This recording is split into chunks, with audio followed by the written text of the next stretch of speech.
Faktisk så har 2 ud af 3 voksne hunde betændelse i munden. Og det er en betændelse, som ofte kræver en behandling.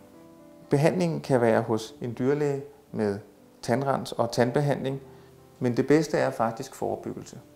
Betændelse i munden hos hundene forebygges bedst ved at børste tænderne. Ved at børste tænderne dagligt kan vi sørge for, at der ikke dannes plak og tandsten, som giver tandkødsbetændelse og andre følgesygdomme. Det man som ejer kan gøre for at undersøge, om der er betændelse i munden, er simpelthen at løfte læben og kigge ind på tænderne. Tænderne skal være hvide og pæne og uden store tandstensbelægninger. Samtidig kan man også vurdere tandkødet, om det er hævet, rødt og betændt.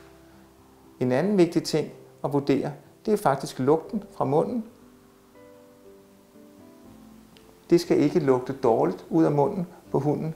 Alt dårlig lugt skyldes faktisk, at der er bakterier derinde, og bakterier, som ikke skal være der. For at forebygge betændelse i munden og dannelsen af tandsten og plak, så kan man give forskellige typer foder, som er tandstensforebyggende. Man kan også bruge nogle additiver, man tilsætter for eksempel drikkevandet, men den eneste virkelig effektive metode, det er hyppig og gerne daglig tandbørstning. Inden man går i gang med den egentlige tandbørstning, er det vigtigt, at man vender hunden til at blive rørt ved hovedet og ved læberne og omkring sine tænder. Derfor er den første øvelse faktisk uden tandbørste at vende hunden til at blive aget og kigget i munden.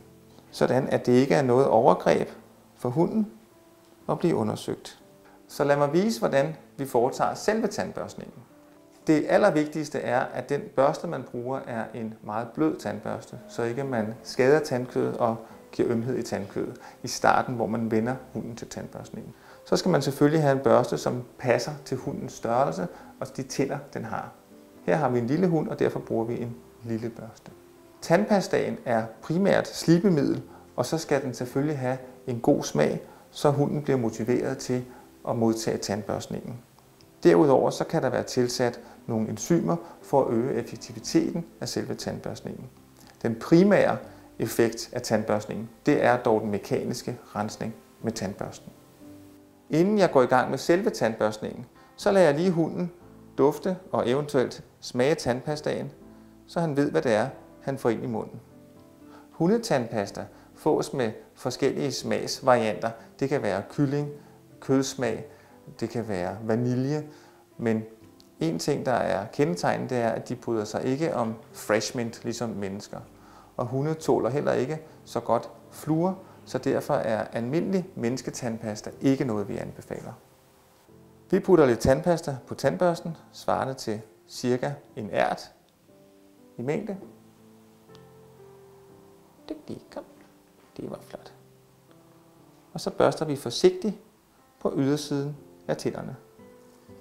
Og det gør ikke noget, at han står med lukket mund her i starten. Ganske hurtigt efter jeg er gået i gang, så vil han begynde at slikke sig om munden, og så bliver det muligt at børste de underste tænder på ydersiden også. Langt det meste tandsten dannes på ydersiden af tænderne, og derfor er det vigtigst at få børstet ydersiden af tænderne, og det er heldigvis også det nemmeste at komme til. Det er vigtigt at støtte hunden under hovedet under hele tandbørstningen, så den føler sig tryg, og man ikke har for pludselige bevægelser.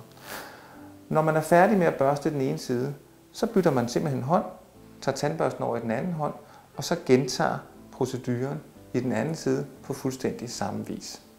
Når hunden er blevet vant til at få børstet sine tænder på ydersiden og er helt tryg ved det, så bør man gå videre til at forsøge at børste indersiden af tænderne også. Hvis man har en stor hund, kan den selvfølgelig ikke stå på bordet, når den får børstet tænder. Så der er vi nødt til at have en lidt anden arbejdsstilling, og derfor har vi inviteret Bella med til at vise det. Bella, kom! Kom! Dygtig pige, det var dygtig. Man kan enten sidde på huk foran hunden og børste på samme måde som med de små hunde, men ofte vil det være en fordel faktisk at have hunden stående imellem benene. Det gør, at hunden mange gange føler sig mere tryg, at den står imellem ejerens ben. Og ellers så er fremgangsmetoden den samme. Vi tager vores tandpasta, lader hende lige snuse til det, og løfter på samme måde læben og børster ind i siden. Og en vigtig del af tandbørstningen er selvfølgelig at huske at rose dyrene og give dem en hel masse godbidder undervejs. Det skal gerne være en positiv oplevelse for dem. Det var dygtigt, du var så god til det. Tandbørstning er den mest effektive behandling og forebyggelse ved mundhuleinfektioner hos hunden. Det er så vigtigt at få det gjort jævnligt. Jeg ser hver dag i klinikken hunde, som har fået et væsentligt bedre liv, fordi de får børstet tænder. Så der er ikke nogen undskyldning. Frem med tandbørsten og se at komme i gang.